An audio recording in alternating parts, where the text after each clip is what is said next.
안녕하세요. 여배우의 책방의 달세뇨입니다. 오늘 달세뇨가 읽어드릴 책은 미국의 추리소설 작가 존 맥도날드의 붉은 밤입니다. 트래비스 맥기 시리즈로 미국 추리작가협회에서 그랜드마스터 칭호를 받기도 한 존 맥도날드는 수많은 SF와 범죄 소설을 남겼는데요. 오늘 읽어드릴 책은 그가 창조한 탐정 루 아처가 등장하는 단편 추리소설입니다.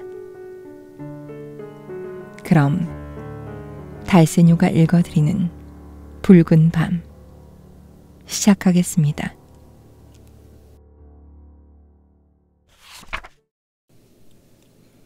밤 사이에 협곡에는 비가 왔다.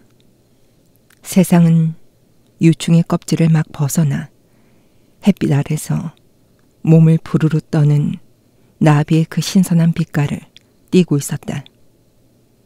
진짜 나비들은 공중의 자유로운 공간을 날아다니며 춤을 추거나 나뭇가지들 사이에서 가볍게 팔랑거리며 술래잡기 놀이를 하고 있었다. 상당히 높은 곳까지 올라왔기 때문에 유칼리 나무들 사이로 거대한 소나무들이 서 있는 것이 보였다. 나는 늘 차를 세워두던 곳에 내 차를 세웠다. 낡은 저택의 대문 바로 안쪽에 있는 석조 건물 옆에 그늘진 곳이었다. 아니, 대문 바로 안쪽이 아니라 두 기둥 바로 안쪽이라 하는 것이 옳겠다. 오래전의 대문은 녹슨 경첩에서 이미 떨어져 나가 없어졌기 때문이다. 이 시골 저택의 주인은 유럽에서 죽었으며 이 저택은 전쟁 후로는 계속 비어 있었다. 바로 그 점 때문에 나는 할리우드에서의 바둥거리는 생활로부터 벗어나고 싶은 일요일이면 가끔 이곳을 찾았다. 이 저택 주위로 반경 2마일 내에는 아무도 살고 있지 않았던 것이다. 최소한 지금까지는 그랬었다. 전번에 왔을 때는 도로가 내려다 보이는 수의실 창문이 틀림없이 깨져 있었다. 그런데 오늘은 그 창문이 마분지로 봉해져 있었다. 그 마분지 중앙에 뚫린 구멍으로 밝고 텅 빈 무엇인가가 나를 지켜보고 있었다. 가만히 보니 사람의 눈이었다. 안녕하쇼. 내가 말했다. 그러자 머뭇거리는 목소리가 대꾸를 해왔다. 안녕하쇼.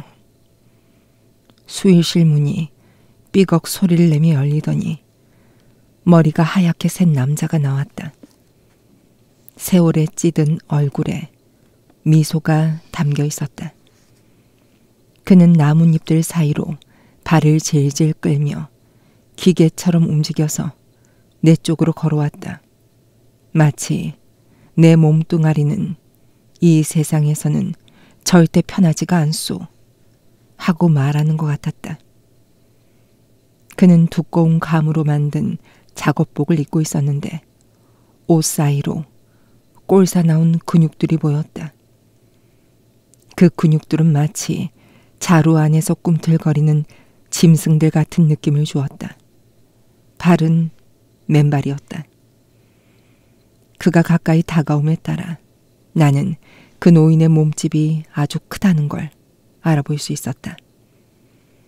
노인은 나보다 머리 하나는 더 컸으며 몸은 나보다 옆으로 30cm는 더 벌어져 있었다. 노인의 미소는 인사의 표시가 아니었다 때문에 내 쪽에서 어떤 반응을 보여야 할지 대책이 서지 않았다. 두 눈이 감길 정도로 얼굴에 온통 주름을 잡으며 짓고 있는 그의 미소는 자기 자신만의 세계, 나를 배제시킨 자신만의 세계에서 살아가는 그런 사람의 미소였다. 여기서 나가시오. 귀찮게 굴지 말고. 난 누가 근처에서 소란을 부리는 건 질색이오. 귀찮을 거 없습니다. 난 그저 관역을 놓고 사격 연습이나 하러 왔을 뿐이니까요. 영감님이 여기 있을 권리가 있는 만큼 나도 여기 있을 권리를 가지고 있는 것 같은데요. 노인의 눈이 둥그레졌다. 그 눈은 마치 머리에 알맹이 없는 구멍이 뚫려 있는 것처럼 파랗고 텅 비어 있었다. 난 그 눈을 통해 노인 뒤에 있는 하늘이라도 볼 수 있을 것 같았다. 아무도 나만큼의 권리를 가지고 있지 못해. 난 눈을 들어 산을 봤지. 그러자 목소리가 들려왔어. 난 성지를 찾은 거야. 아무도 날 이 성지에서 쫓아낼 수는 없어. 난 머리털이 곤두서는 느낌이었다. 그 노인은 나에게 본능적인 심한 거부감을 갖고 있었다. 그러나 겉모습만으로는 별 해를 끼칠 것 같지 않은 미치광이 노인이었다. 난 내 본능이 튀어나오는 걸 억누르며 입을 열었다. 난 영감님을 성가시게 할 생각이 없습니다. 그러니까 영감님도 날 성가시게 하지 마세요. 됐죠? 이젠 공평하죠. 당신이 여기 있는 것만으로도 날 성가시게 하는 거야. 난 사람들이 옆에 있는 걸 참을 수가 없어. 당신은 이틀 사이에 2번씩이나 와서 날 괴롭히고 피곤하게 만들고 있어. 난 여기 한 달 만에 오는 건데요. 이런 뻔뻔스러운 거짓말쟁이. 노인의 한층 높아진 목소리는 마치 흐느끼는 바람 소리처럼 들렸다. 노인은 2 주먹을 꽉 쥐고 부르르 떨면서 당장이라도 폭력을 사용할 기세였다. 진정하십시오, 영감님. 세상엔 우리 둘이 함께 들어갈 수 있을 만한 자리는 있습니다. 노인은 눈을 돌려 높은 산으로 둘러싸인 주변의 푸른 경치를 둘러봤다. 내 말이 노인을 꿈에서 깨게 한 듯했다. 노인은 이제까지와는 다른 목소리로 말했다. 자네 말이 맞군. 난 축복받은 사람이니 항상 즐거워해야 해. 즐거워해야지.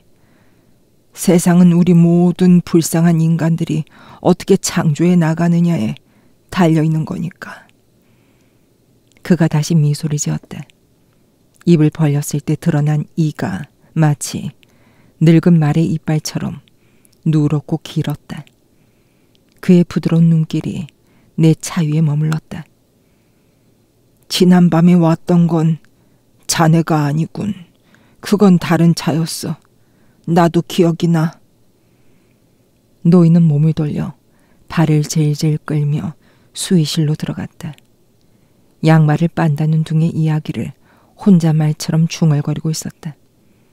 난 관역과 총알을 뒤 트렁크에서 꺼내고 차 문들을 다 꽉 잠갔다. 노인은 마분지 구멍을 통해 날 지켜보고 있었지만 다시 나오진 않았다. 길 아래 인적이 없는 협곡에는 널찍한 풀밭이 있었다. 풀밭 맞은편은 수직의 축대로 둘러싸여 있었으며 그 위에 저택에 다 허물어져가는 담이 남아있었다. 이곳이 나의 사격 연습장이었다. 나는 축대에 젖은 풀 사이를 미끄러져 내려가 내 22구경 권총의 무거운 손잡이 끝을 망치로 사용하여 떡갈나무 위에 관역을 걸었다. 관역을 걸고 있을 때 뭔가 눈에 띄는 것이 있었다. 이파리들 사이에 루비처럼 빨갛게 반짝이는 것이 있었다. 몸을 구부려 그것을 집어 들려고 했을 때 난 그것이 더 큰 물건의 일부라는 것을 알았다. 그것은 하얀 손끝에 달려있는 빨간 매니큐어를 칠한 손톱이었다. 손은 차갑고 딱딱했다. 나도 모르는 새에 내 입에서 비명이 터져 나왔는데 그 조용한 곳에서 그 소리는 아마 아주 크게 들렸던 것 같다. 어치 새가 만자니타 덤불에서 갑자기 튀어나와 참나무 높은 가지 위로 가앉더니 나를 향해 시끄러운 소리로 욕지거리를 해대는 것이었다. 연나문 마리의 다른 박새도 참나무에서 튀어나와 덤불 끝쪽의 나무로 옮겨 앉았다. 나는 개처럼 숨을 헐떡거리며 시체를 덮고 있는 더럽고 축축한 나뭇잎들을 쓸어냈다. 진한 군청색의 치마와 스웨터를 입고 있는 앳된 처녀의 시체였다. 머리는 금발이고 나이는 17 정도였다. 하지만 얼굴에 얼룩진 핏자국 때문에 그녀의 표정은 흐릿하고 늙어 보였다. 그녀의 목을 재고 있는 하얀 밧줄은 목의 살 속에 깊이 파묻혀 거의 보이지 않았다. 밧줄은 목 뒷덜미에서 매듭이 지어져 있었다. 그것은 세로 매듭으로 아이들이라도 쉽게 묶을 수 있는 매듭이었다. 나는 시체를 그대로 내버려 두고 떨리는 발걸음으로 도로 위로 올라갔다. 축대 위의 풀에는 그녀의 시체가 끌려갔던 흔적이 남아 있었다. 나는 바퀴 자국을 찾아보려고 도로병과 도로에 널려있는 움푹 패고 깨어진 자갈들을 살펴봤다.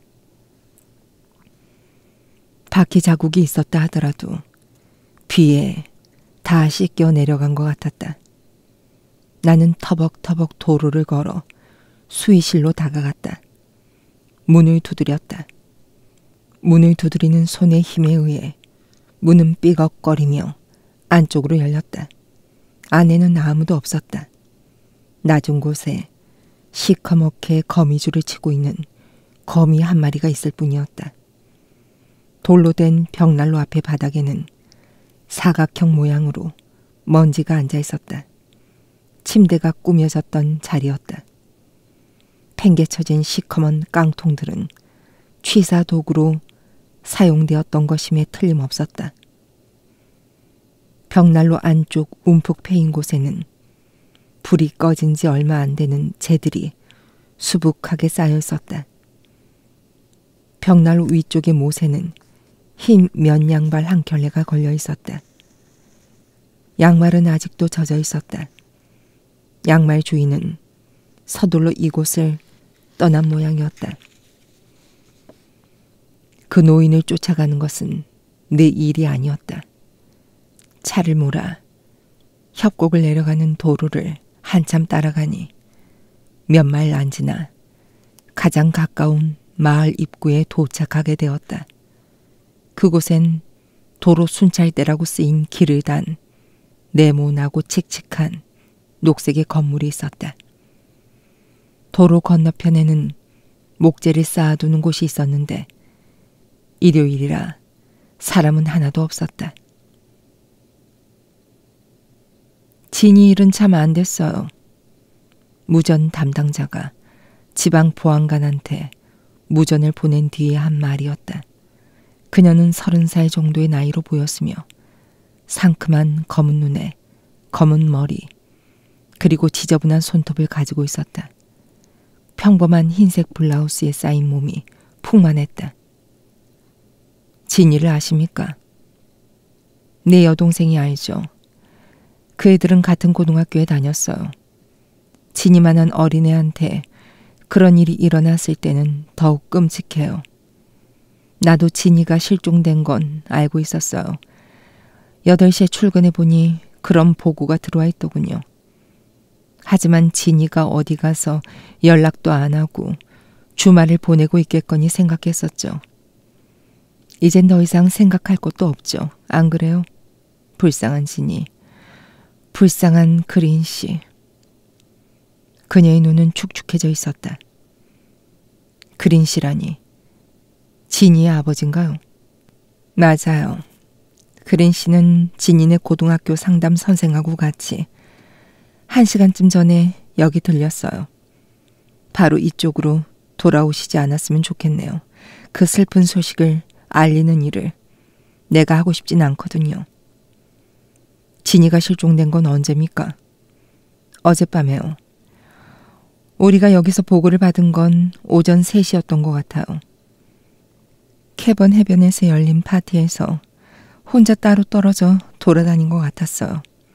캐번 해변은 도로를 따라 쭉 내려가다 보면 나오죠.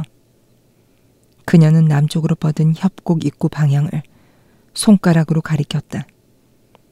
무슨 파티였습니까? 유니온 고등학교 애들의 파티죠. 음식을 좀 들고 가서 모닥불을 피워놓고 놀았나 봐요. 파티는 졸업주간 행사의 하나라고 하더군요. 제 동생 앨리스도 파티에 갔기 때문에 우연히 알게 됐어요. 학교 선생이 감독을 한다고는 하지만 난 미덥지가 못해서 동생을 보내고 싶은 마음이 아니었어요. 밤이면 그 해변은 위험하거든요. 온갖 불황자나 거지들이 그 근처 동굴에서 흩어져 살고 있어요. 옛날에 내가 어렸을 때 난 거기서 달밤에 벌거벗고 있는 남자를 본 적도 있어요. 여자도 없이 혼자 있는 남자를 만났으니 내가 얼마나 무서웠겠어. 그녀는 입에서 나오는 대로 짓거리던 말을 갑자기 중단하더니 천천히 얼굴을 붉혔다. 수다 떨기를 그만두어야겠다고 마음먹은 것 같았다. 나는 둘 사이에 놓여있는 합판 카운터 위에 몸을 기댔다. 진이 그리는 어떤 애였습니까? 모르겠어요. 내가 그 애를 직접 알았던 건 아니니까. 동생은 알겠군요. 난 내 동생이 진이 그림 같은 애들하고 어울려 다니지 못하도록 했어요. 이만하면 대답이 됐나요? 좀 구체적으로 너무 많은 질문을 하시는 것 같군요. 내가 진이를 발견했으니 당연히 관심이 가지 않겠소. 또한 우연히도 나는 마침 사립탐정이란 말입니다. 일을 찾으시는 건가요?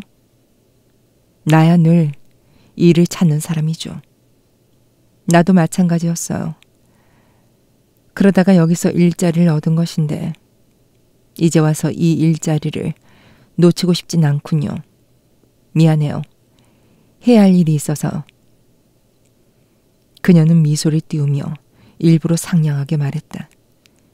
그녀는 무전기로 돌아가 버지니아 그린을 찾았다는 메시지를 순찰차들에게 띄웠다. 버지니아 그린의 아버지가 문간에 들어서면서 그 소리를 들었다. 그는 뚱뚱한 몸집에 잿빛 얼굴을 가진 사람으로 두 눈이 붉게 충혈되어 있었다. 그의 바지 가랑이 밑으로 줄무늬가 있는 잠옷자락이 보였다. 신발에는 진흙이 묻어 있었다. 그는 밤새도록 걸어다닌 사람처럼 금방 쓰러질 듯이 휘청이고 있었다. 그리는 쓰러질 듯 카운터에 몸을 기대고는 무태 올라온 물고기처럼 입을 열었다 닫았다 했다. 충격에 의해 뒤엉켜버린 말이 튀어나왔다. 아니타, 내 딸이 죽었다는 얘기를 하는 것 같던데. 아니타는 눈을 들어 그린의 눈을 마주봤다. 네, 정말 안 됐어요, 그린 씨. 그린은 카운터 위로 고개를 떨구더니 미동도 없이 고해자처럼 한참을 그렇게 있었다. 어디선가 시계가 째깍거리는 소리가 들려왔다. 방 뒤에서는 로스앤젤레스 경찰이 보내는 신호가 들려오고 있었다. 마치 다른 행성에서 들려오는 말소리처럼 우리와 아주 비슷한 혹성이지만 그곳에서는 폭력으로 시간을 측정하기라도 하는 것처럼 시계 소리와 경찰의 신호가 섞여서 들리고 있었다. 그린이 자기 얼굴 밑에 텅 빈 나무판을 향해 말했다. 내 잘못이야. 내가 그 애를 제대로 키우지 못했어. 난 좋은 아버지가 아니었어. 아니타는 금방 쏟아져 버릴 것 같은 어둡고 광택이 나는 눈으로 그를 바라보고 있었다. 아니타는 무의식적으로 그를 향해 손을 내밀다가 방 안으로 또 한 남자가 들어오자 당황하여 손을 거두어 버렸다. 그 남자는 뱃사람처럼 머리를 짧게 깎은 젊은이였다. 햇볕에 그을린 몸에 하와이 셔츠를 입고 있는 보기 좋은 체구의 남자였다. 다만 졸음에 겨운 그의 눈 언저리에 번져있는 근심의 빛이 그 보기 좋은 모습과 어울리지 않았다. 무슨 일입니까, 브로코 양? 무슨 일이에요? 아니타는 성난 목소리로 대답했다. 나쁜 소식이에요. 누가 징크린을 죽였어요. 여기 계신 이분은 탐정인데 트럼블 협곡에서 지니의 시체를 찾아냈어요. 젊은이는 손으로 자기의 짧은 머리카락을 움켜쥐려 했으나 손에 잡히는 것이 없었다. 더불어 자기 정신도 제대로 잡을 수 없는 것 같았다. 맙소사, 그런 끔찍한 일이... 그 말을 듣고 아니타가 쏘아붙였다. 그래요. 당신은 지니를 돌봐야 할 책임 있는 사람이죠. 그렇죠? 두 사람은 카운터를 사이에 두고 서로를 노려보았다. 젊은이가 눈싸움에서 졌다. 그는 풀죽은 표정으로 내 쪽을 바라봤다. 제 이름은 코너, 프랭클린 코너입니다. 이렇게 된 데는 제 책임이 많습니다. 저는 고등학교 상담 교사인데 브로코 양 말대로 그 파티를 감독할 책임을 지고 있었죠. 왜 감독을 못했습니까? 그럴 필요가 없습니다. 제 말은 아이들이 모두 더없이 행복하고 안전하게 놀고 있다는 생각이 들었다는 겁니다. 남학생과 여학생들이 짝을 지어서 모닥불 주위에 앉아 있었죠. 솔직히 제가 있을 자리가 아니란 느낌이 들었습니다. 아시다시피 고등학생이면 이제 애들도 아니니까요. 다 상급반 학생들이고 차도 가지고 다니죠. 그래서 전 아이들한테 잘 놀라고 말하고는 해변을 따라 집으로 갔습니다. 사실은 아내가 전화를 한다고 했었거든요. 파티 장소를 떠난 게 몇 시였습니까? 모르겠습니다. 아이들한테 많이 신경을 못 써서 졸업 주간이었고 또 저도 개인적인 문제가 좀 많았거든요. 지니 아버지 그린 씨는 달라진 표정으로 이야기를 듣고 있었다. 그는 갑자기 화를 버럭 내면서 파묻혀 있던 슬픔과 죄책감을 밖으로 쏟아부었다. 그걸 아는 게 당신 일 아니야. 분명히 말해두는데 넌 이 일로 끝장이야. 분명히 말해두는데 이젠 내가 널 이 마을에서 쫓아내고 말겠어. 코너는 고개를 떨구고 얼룩이 진 타일 바닥을 바라봤다. 그의 짧은 갈색 머리 한가운데 머리카락이 성긴 곳이 있었다. 그곳을 통해 마치 하얀 뼈같이 보이는 그의 두피가 희미한 빛을 발하고 있었다. 모든 사람들에게 기분 나쁜 날이 될 것 같았다. 마치 그냥 내버려 둘 수 없는 치통처럼 나는 내가 아닌 다른 사람들이 겪고 있는 이 문제가 나를 집요하고 강하게 끌어당기고 있다는 느낌을 받았다. 오래되고 익숙한 느낌이었다. 보안관이 도착했다. 몇 명의 부관이 옆에 늘어서 있었다. 도로 순찰대 소속 경사도 끼어 있었다. 보안관은 서부 모자를 쓰고 둥글게만 밧줄을 들고 있었으며 푸른 능직에 작업복을 입고 있었다. 이런 것들이 어울려서 그는 꼭 서부 영화에 나오는 사람처럼 보였다. 그의 이름은 퍼설이었다. 나는 퍼설의 검은 소형 버스 오른쪽 옆자리에 타고 다시 협곡으로 돌아가면서 그에게 사건을 설명해 줬다. 부관들의 포두차와 순찰차가 우리 뒤를 따랐고 그린의 뚜껑을 여닫을 수 있는 신형 올즈모빌이 맨 뒤에서 따라왔다. 보안관이 말했다. 그 영감이란 사람은 미치광이 같은데 어쨌든 외로운 사람입니다. 당신은 그런 불황자들에 대해서 잘 모를 거요. 난 내 아이들한테 그런 불황자들을 성나게 해서는 안 된다고 가르치지. 하여간 이번 사건은 앞뒤가 분명해 보이는구먼. 그럴 수도 있지. 하지만 어쨌든 간에 선입관을 가지지 말고 봅시다, 보안관. 아, 물론이지. 하지만 그 노인이 도망을 쳤잖소. 죄의식 때문에 그런 게 아니겠소. 걱정 마쇼. 우리가 곧 잡아낼 테니까. 당신이 마누라 몸을 잘 아는 것처럼 내게도 이 산악지대를 잘 알고 있는 사람들이 많거든. 난 결혼 안 했소. 그럼 당신 여자친구라고 해두지 뭐. 그러면서 보안관은 곁눈질로 나를 힐끗 바라봤다. 난 결코 기분이 유쾌하지 못했다. 보안관이 말을 이었다. 만일 발로 못 찾으면 비행 중대를 동원하면 되겠지. 비행 중대도 있어. 자원자들이지. 대부분 이 지역의 목장, 경영주들이요. 틀림없이 그 영감을 잡을 수 있어. 차 바퀴가 커브길을 돌아가면서 기분 나쁜 소리를 냈다. 보안관이 물었다. 그 아이가 강간을 당했습니까? 확인해 보려고 하지 않았습니다. 난 의사가 아닙니다. 그냥 있던 그대로 내버려 뒀습니다. 보안관이 불평하듯이 대꾸했다. 아주 정확하게 일을 처리했구려.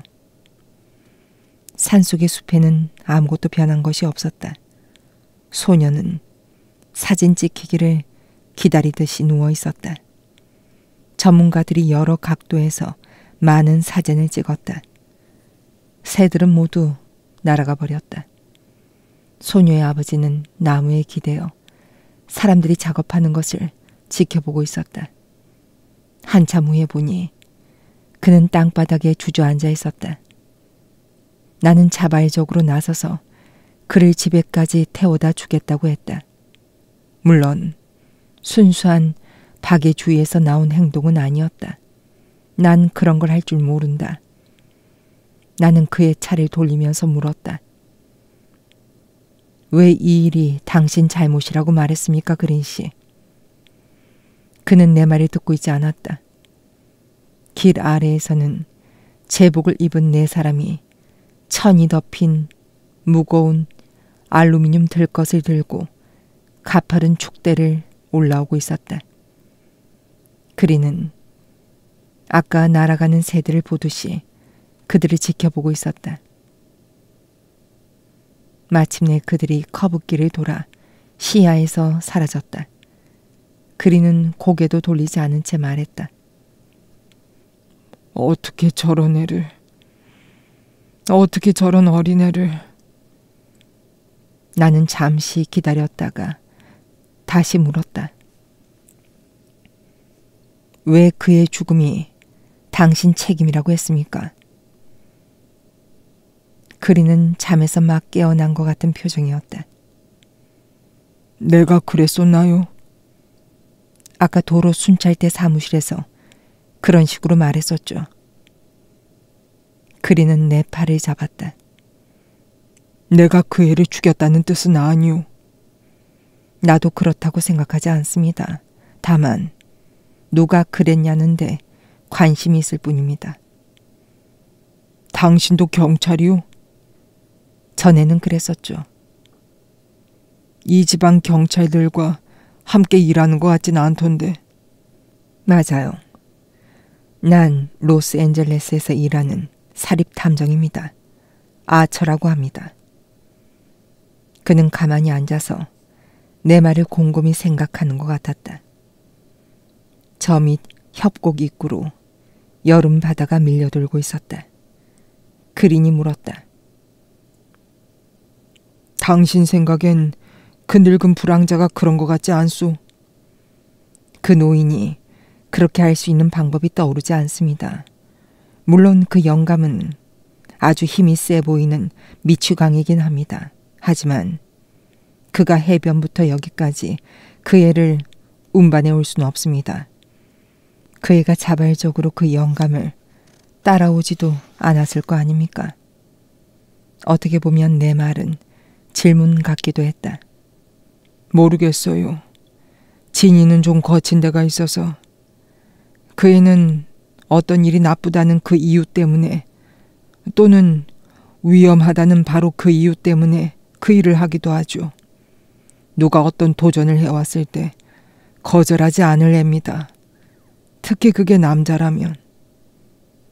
사귀던 남자들이 있었습니까? 남자한테는 매력적으로 보이는 애죠. 당신도 봤잖소. 물론 그런 꼴이었지만. 거기서 그는 말을 삼켰다. 잠시 후 그리는 다시 입을 열었다.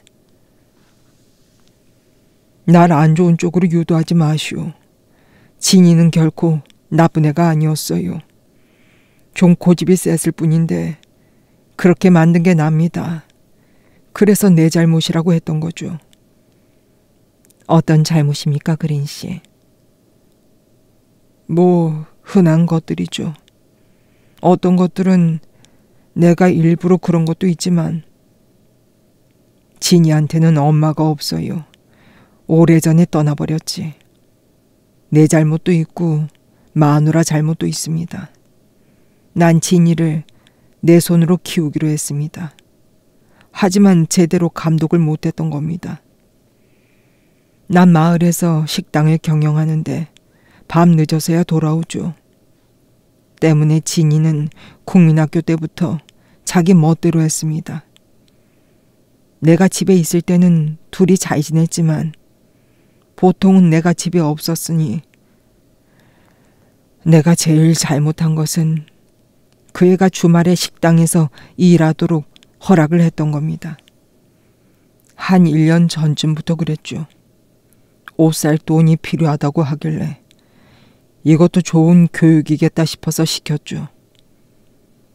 그리고 나도 바로 내 앞에 딸애를 두고 볼 수가 있을 것이라고 생각을 했고 하지만 소용없었어요. 그 애는 너무 빨리 자라버렸고 밤일을 하다 보니 공부도 제대로 할 수가 없었죠. 마침낸 내가 학교로 불려가기까지 했습니다. 그래서 2달 전에 일을 그만두게 했지만 너무 늦었던 모양입니다. 그때부터는 우리 둘 사이가 좋지 않았어요. 코너 선생 말로는 그 애가 나의 우유부단함 때문에 화를 냈다는 겁니다. 언제는 그렇게 많은 책임을 지우더니 또 언제는 그걸 다 빼앗아 가버리냐 이런 식이었죠. 진이에 대해서 코너와 상의했었습니까? 어젯밤을 포함해서 2번쯤. 코너는 진이의 학습 상담 교사였고 진이의 성적을 놓고 걱정을 했었으니까 우린 둘 다 진이의 성적을 놓고 걱정을 했었습니다. 진이는 결국 코너 덕택에 낙제하지 않고 버텨냈죠. 이번에 졸업을 할 예정이었는데 물론 졸업이라는 것도 지금 와서는 하잘것 없는 것이 되었지만 그리는 한동안 말이 없었다. 바다는 길 밑에 푸른 새벽처럼 펼쳐져 있었다. 내 귀에는 차가 도로를 달려가며 내지르는 굉음이 들려왔다. 그리는 다시 내 팔꿈치를 잡았다.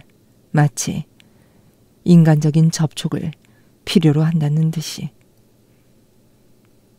코너한테는 성질을 부리지 말았어야 하는 건데 코너는 괜찮은 젊은이요. 잘해보려고 하죠. 그 친구가 지난달에는 내 딸에게 공짜로 개인 교습도 해줬습니다. 사실 그 친구도 자기가 말한 대로 문제가 있었으니까. 무슨 문제입니까? 그 친구 마누라도 내 마누라처럼 떠났습니다. 그 친구한테 그렇게 심하게 구는 게 아니었는데 난 성질이 못돼 나서 재벌은 남주나. 그리는 머뭇거리다가 고의 신부나 만난 것처럼 속을 털어놨다. 어제 저녁 식사 때 내가 진이한테 못할 말을 했어요.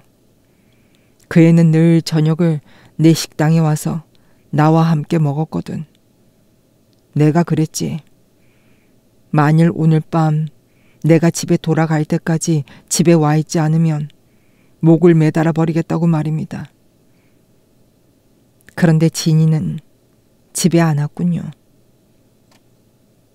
그리고 누군가 진이의 목을 매달았고요. 그러나 뒷말은 차마 할 수 없었다. 신호등의 빨간 불이 켜졌다. 난 그린을 힐끗 봤다. 얼굴에 눈물 자국이 희미하게 반짝이고 있었다. 지난밤에 무슨 일이 있었는지 말해주겠습니까? 뭐 특별한 일은 없어요. 집에 돌아오니까 12시 반쯤 되었었죠. 당신 말처럼 딸애는 집에 없었고 그래서 난 알프로콘의 집에 전화를 했어요.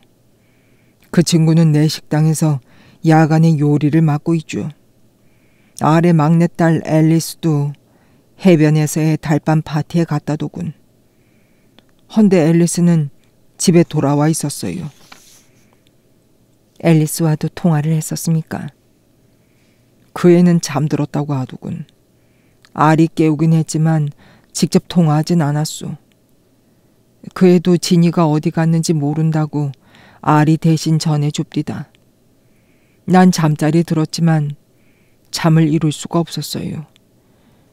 결국 자리에서 일어나 코너에게 전화를 했죠. 그때가 1시 반쯤이었어요. 내가 경찰에 얘기를 해야 하지 않겠냐고 했더니 그 친구가 그러지 말라고 했소. 진이는 이미 너무 안 좋은 평가를 받고 있으니까 거기다 하나를 더 보탤 필요는 없다는 뜻이었죠. 대신 코너가 직접 우리 집으로 왔소. 둘이서 한참 기다리다가 함께 캐번 해변으로 나가봤죠. 딸의 그림자도 안 보이더군. 이제는 경찰에 연락을 해봐야지 않겠느냐고 했더니 그 친구도 그러자고 했어요. 우리는 해변에 있는 그 친구의 집으로 갔습니다. 거기가 더 가까우니까요. 거기서 보안관 사무실로 전화를 했소. 그리고 우리는 다시 전등을 들고 해변으로 가서 동굴들이 뒤졌죠. 그는 그렇게 밤새도록 나와 함께 있었소. 그건 내가 보증하죠. 그 동굴들은 어디 있는 겁니까? 조금 더 가면 그 옆을 지나가게 될 거요. 원한다면 내가 안내하죠. 하지만 동굴 3군데 모두 아무것도 없었어요. 그린의 말대로 동굴에는 어둑어둑한 그늘, 빈 맥주 깡통, 버려진 피임 도구, 썩는 해초 냄새 외에는 아무것도 없었다. 신발에는 모래가 들어오고 몸에는 땀이 흘렀다. 반쯤은 걷고 반쯤은 기어서 마지막 동굴에서 나왔을 때 이글거리는 해가 눈에 비쳐 어질어질했다. 그리는 잿더미 옆에서 기다리고 있었다. 여기가 아이들이 소시지를 구워 먹던 자리죠. 난 잿더미를 발로 차봤다. 반쯤 탄 소시지가 모래 펄을 따라 굴러갔다. 모래 벼룩이 석쇠 위의 기름처럼 폴짝폴짝 뛰었다. 그린과 나는 잿더미 위에 서서 서로 마주봤다. 그리는 고개를 돌려 바다를 봤다. 부서지는 파도 너머로 바다 표범의 얼굴이 작고 검은 원뿔처럼 떠다니고 있었다. 더 먼 곳에서는 수상 스키가 물살을 가르며 미끄러지고 있었다. 해변 위쪽에서 두 사람이 우리를 향해 걸어오고 있었다. 그들은 흰 백사장 저 멀리에 찍혀있는 작고 외롭고 또렷한 두 개의 점 같았다. 그리는 손을 이마에 올려 햇빛에 가렸다. 그의 눈이 충혈되었음에도 불구하고 시력은 상당히 좋았다. 저건 코노 같은데 그 옆에 있는 여자는 누군지 모르겠군. 하얀 모래 언덕 위에 서 있는 두 사람은 마치 연인처럼 가까이 붙어서 걷고 있었다. 그들은 우리를 보자 서로 떨어졌다. 그러나 좀 더 가까이 다가왔을 때 보니 손은 여전히 잡고 있었다. 그린이 낮은 목소리로 말했다. 저건 코노 부인인데. 어젯밤에 코노가 나한테 그렇게 말했지. 2주 전엔가 떠났다고. 고등학교 선생 마누라 노릇은 더 못하겠다고 하면서. 그런데 이제 마음을 바꾼 모양이요. 그녀는 실제로 변덕스러운 심성의 여자처럼 보였다. 그녀는 금발머리에 사나운 인상이었으며 마치 남자 같은 걸음걸이로 걷고 있었다.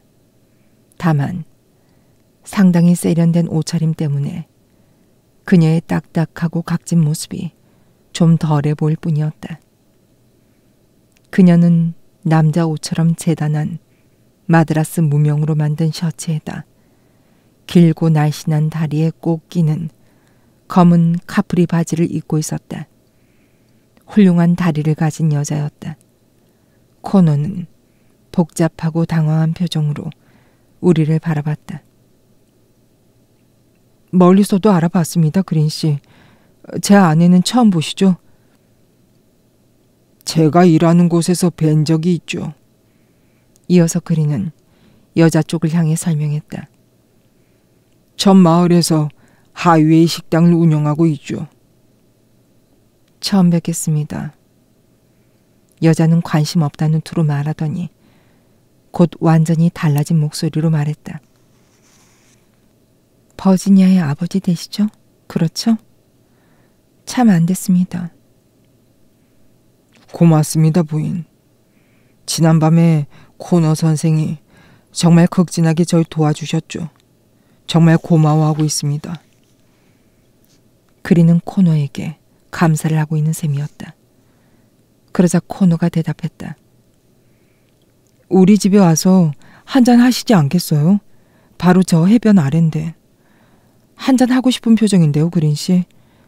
그리고 옆에 계신 분도 죄송하지만 성함을 잘 몰라서. 아처, 루 아처라고 합니다. 코너는 내 손을 꽉 잡으며 악수를 했다. 그때 그의 아내가 끼어들었다. 오늘 같은 날 그린 씨와 친구분은 우리한테 방해를 받고 싶지 않으실 거예요. 게다가 아직 정오도 안 됐잖아요, 프랭크. 그녀야말로 방해받고 싶지 않은 사람이었다. 우리는 잠시 서서 웃음을 나누고 날씨에 대해 쓸데없는 소리들을 짓거렸다. 그러더니 여자는 코너를 데리고 왔던 방향으로 다시 돌아갔다. 그녀의 태도는 마치 코너는 내 사유재산임. 접근하는 자는 그 자리에서 뻗어버리게 할 것임. 하고 말하는 것 같았다. 나는 그린을 태우고 도로 순찰대로 갔다.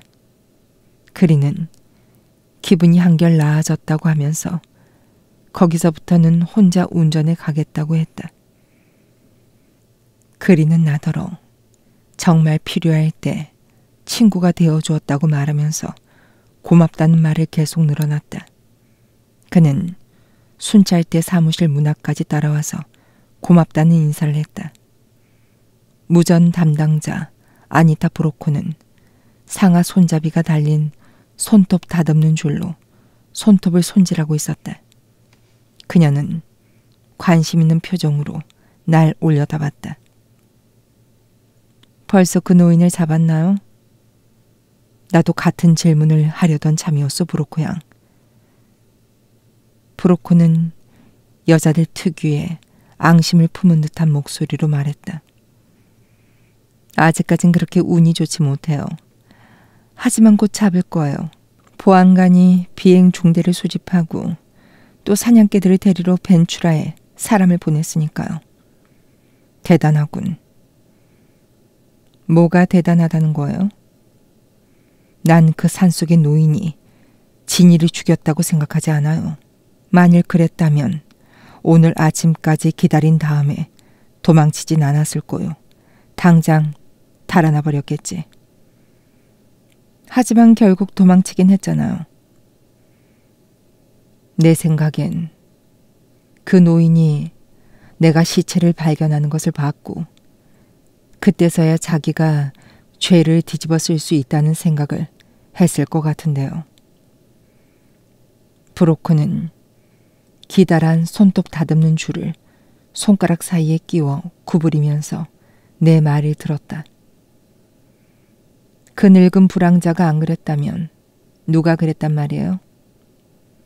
그 질문에 내가 대답할 수 있도록 당신이 도와줄 수 있을 것 같습니다. 내가 댁을 도와요? 어떻게요? 첫째로 당신은 프랭크 코너를 알고 있으니까. 알죠? 내 동생 성적 문제로 몇 번 만나봤으니까. 그 사람을 별로 좋아하는 것 같지 않군요. 좋아하지 않아요. 그리고 싫어하지도 않아요.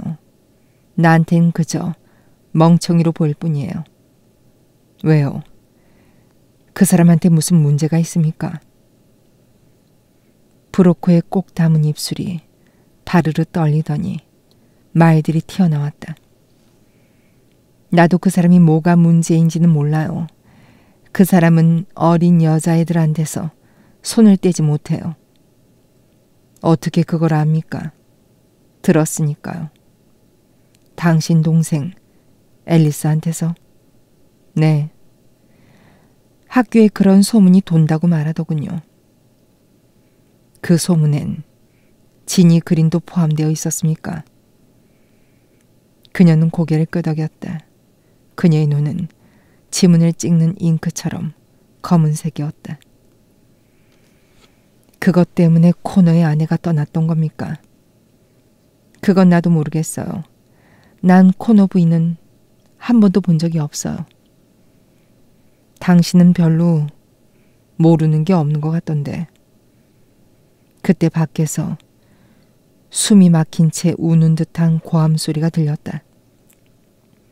사람 소리인지 짐승 소리인지 분간이 안 갈 정도였다. 그린이었다.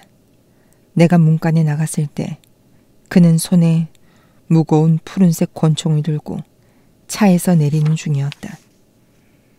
그가 기쁨에 차서 소리쳤다. 그 살인자를 봤소. 어딥니까? 그리는 권총을 든 손으로 길 건너편에 목재를 쌓아둔 곳을 가리켰다. 그자가 저기 흰 소나무를 쌓아놓은 곳 뒤에 숨어 있다가 머리를 내밀었어요. 나를 보더니 사슴처럼 달아나 버렸소. 가서 잡아야지. 안 돼요. 총을 이리 주시오. 왜 그래요? 나도 총기 소지 면허를 가지고 있어요. 난 지금 그걸 사용할 거요. 그리는 4차선 도로를 가로질러 달리기 시작했다. 그는 마치 부엌에서 인디언 놀이를 하듯이 일요일이라 상당히 많은 차가 오가는 도로를 민첩하게 요리조리 달려갔다. 브레이크 밟는 소리, 욕하는 소리가 귓전을 울렸다. 그리는 내가 길을 건너기도 전에 이미 목재소에 잠긴 문을 기어오르고 있었다. 나도 그 뒤를 쫓아 뛰었다. 그리는 목재 더미 뒤로 사라졌다. 모퉁이를 돌아섰을 때 그가 쌓여진 목재 사이로 생긴 긴 통로에 울퉁불퉁한 흙바닥을 반쯤 달려 내려가고 있는 모습이 보였다.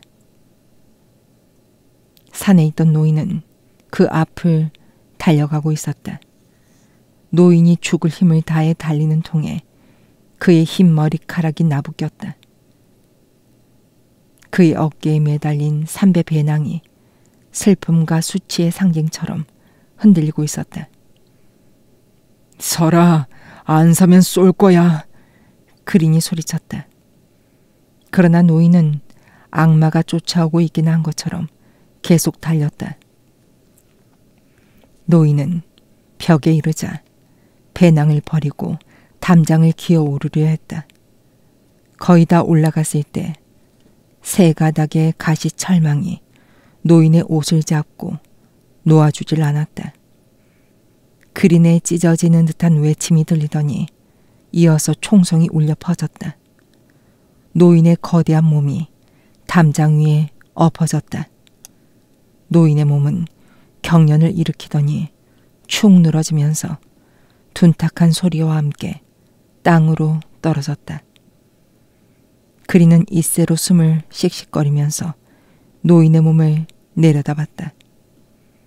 나는 그린을 옆으로 밀어 젖혔다. 노인은 숨이 붙어 있었지만 입에서 피를 흘리고 있었다. 내가 머리를 들어 올리자 노인은 피를 뱉어냈다. 이러지들 말아야 하는데 나는 출두하러 온 거야. 그때는 무서웠거든. 뭐가 무서웠습니까? 난 당신이 이파리 속에 감춰져 있던 어린 소녀를 발견하는 걸 봤어. 난 내가 그 죄를 뒤집었을 거라고 생각했지. 나는 선택받은 사람이야. 사람들은 늘 선택받은 사람에게 죄를 뒤집어 씌워. 전에도 이런 일이 있었어. 여자들하고 말이야.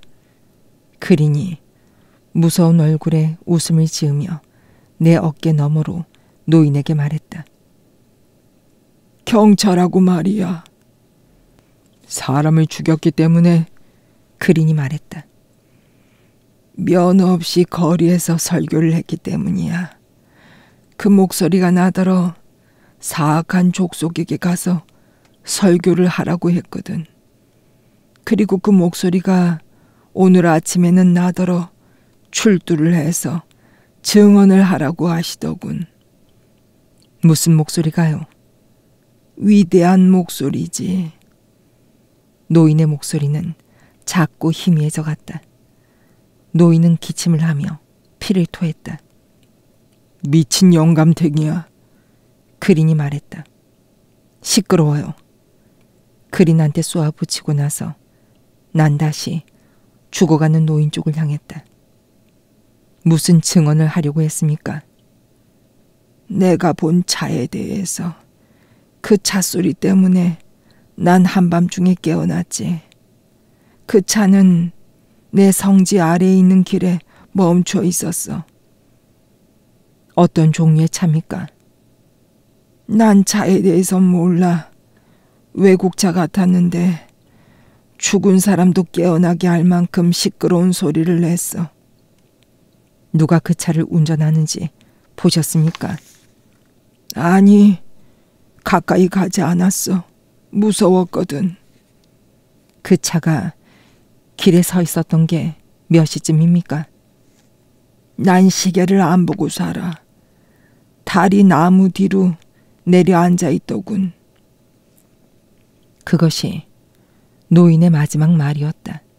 노인은 하늘빛 눈으로 창공에 걸린 태양을 똑바로 쳐다봤다. 노인의 눈빛깔이 변해갔다. 그린이 입을 열었다. 사람들한테 말하지 마슈. 만일 말하면 난 거꾸로 당신을 거짓말쟁이로 만들어버릴 거요. 난 이 마을에서 존경받는 주민이요. 난 안정된 사업도 하고 있어. 사람들은 당신 말보다는 내 말을 믿을 거요. 시끄러워요. 어쨌든 그 영감탱이는 거짓말을 하고 있었어. 당신도 알잖아. 당신도 저 영감탱이가 무슨 목소리를 들었다고 말하는 걸 들었잖아. 그걸 보면 저 영감이 정신병자라는 걸 알 수 있어. 저 영감탱이는 정신병에 걸린 살인자야.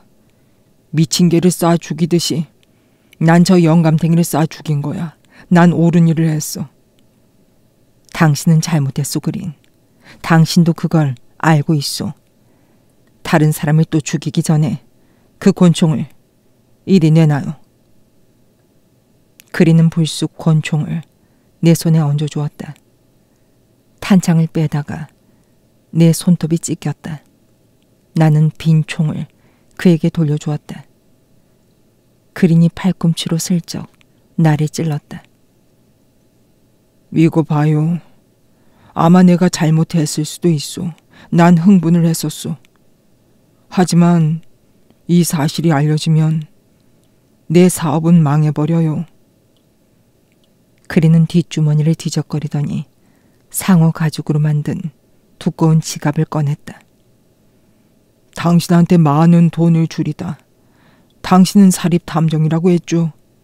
그러니까 입을 꽉 다무는 방법도 잘 알고 있을 거 아니오. 나는 그린을 자기가 죽인 사람 곁에서 짓거리도록 내버려 두고 발걸음을 옮겼다. 어떤 면에서 보면 두 사람 다 희생자다. 다만 그중 한 사람이 손에 피를 묻혔을 뿐이다. 브로코는 도로 순찰대 주차장에 있었다. 가슴이 흥분으로 들썩이고 있었다. 총소리를 들었어요. 그린이 노인을 쐈습니다. 죽었죠. 당신은 어서 그 푸죽간 차나 부르시오. 그리고 당신의 그 피 묻은 개들도. 내 욕설이 그녀에게는 마치 뺨을 한 대 얻어맞은 듯한 느낌을 준 것 같았다. 브로코는 마치 딱이 때리는 손을 막으려는 것처럼 손을 들어 자기 얼굴을 감쌌다. 나한테 화가 난 거예요? 왜 나한테 화를 내세요? 난 누구에게나 다 화가 나요. 당신은 아직도 그 노인이 살인자가 아니라고 생각하는군요. 그가 죽이지 않았다는 건 분명해요. 당신 동생하고 얘기를 좀 하고 싶은데. 앨리스하고요? 뭐 때문에요?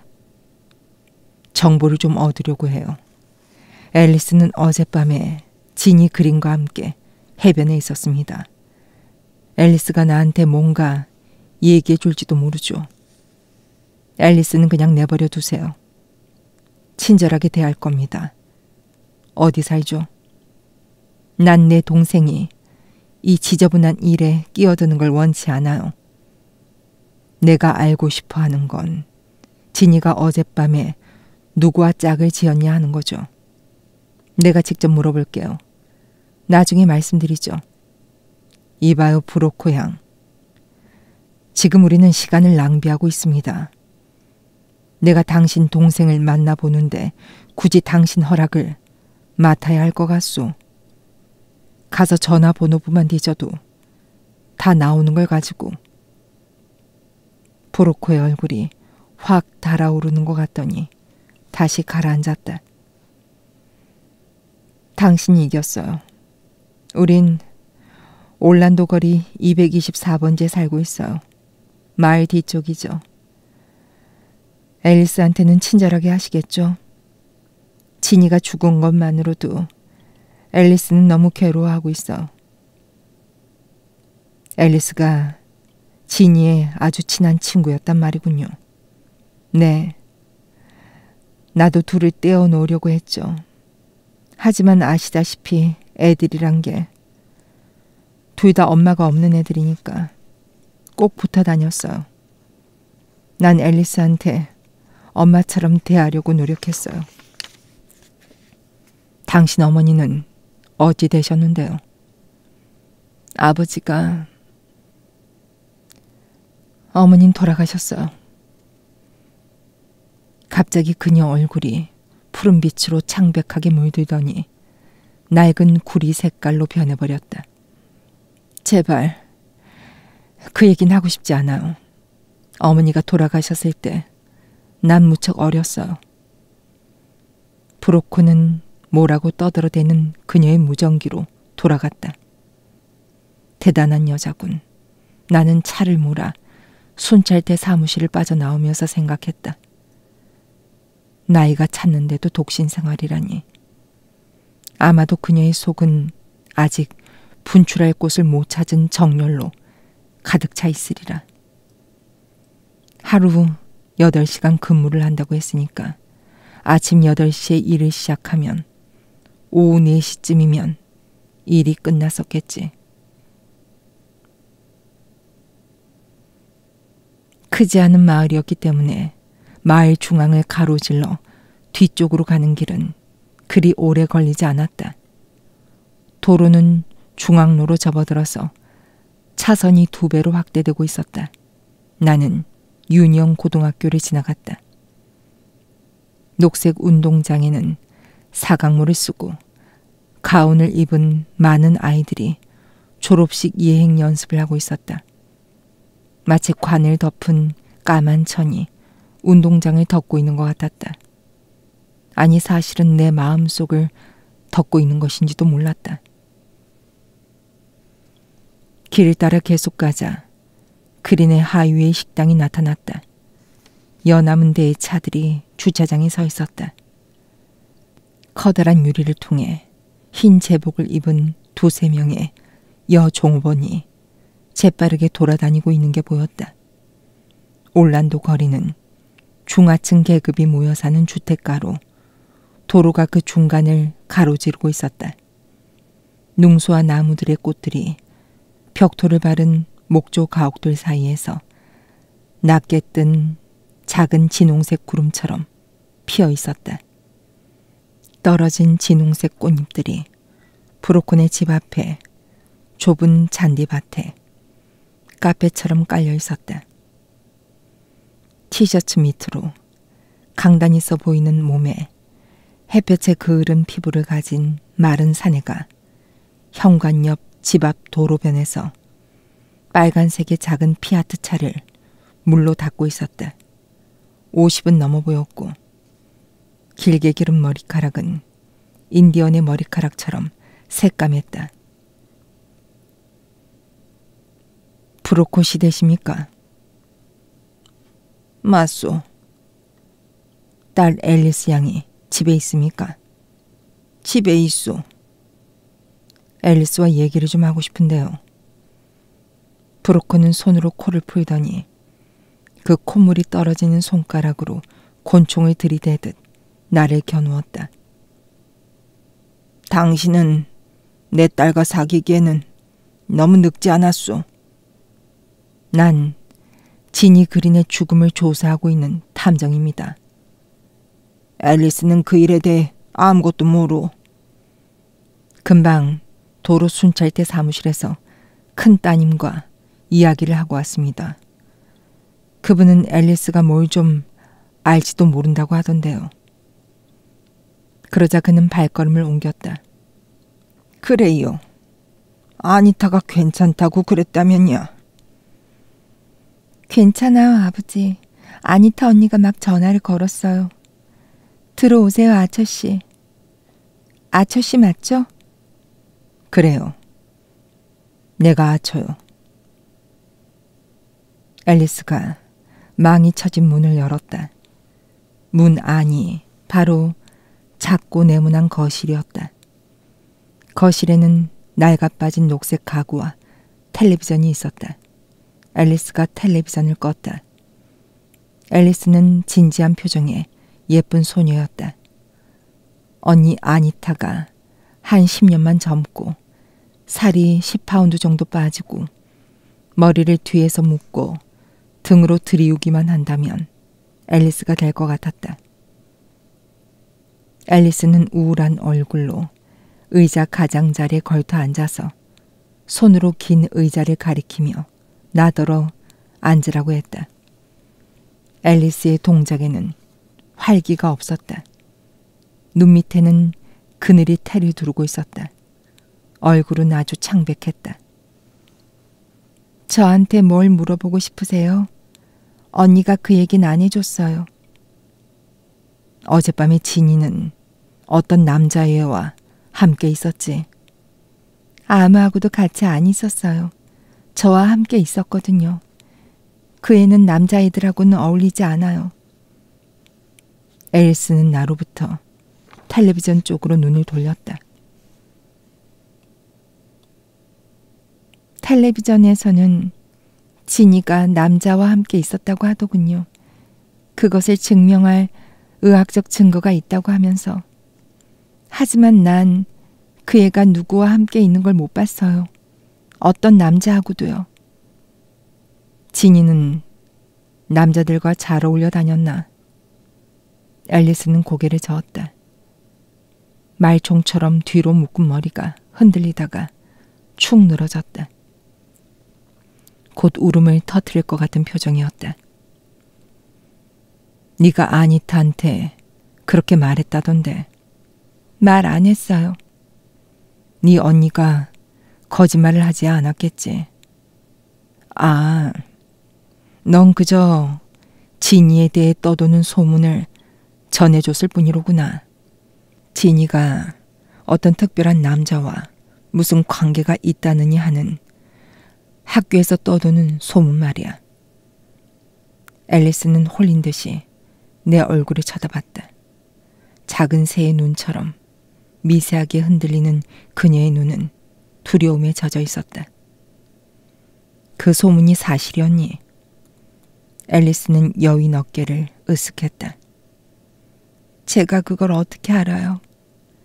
진이하고는 친한 친구였잖아. 네, 그랬죠.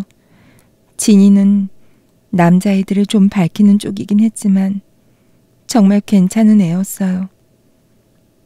앨리스는 과거 시제로 말하고 있었다. 진이는 남자애들을 밝히는 쪽이었는데 어젯밤에는 어떤 남자애하고도 놀지 않았다. 제가 거기 있는 동안은 그랬어요. 진이가 코너 선생하고 어울렸니? 아니요. 코너 선생님은 거기 없었어요. 집에 가신다고 하던데요. 선생님은 해변 뒤쪽에 살아요. 진이는 뭘 했는데? 몰라요. 신경 쓰지 않았어요. 너와 함께 있었다고 했잖아.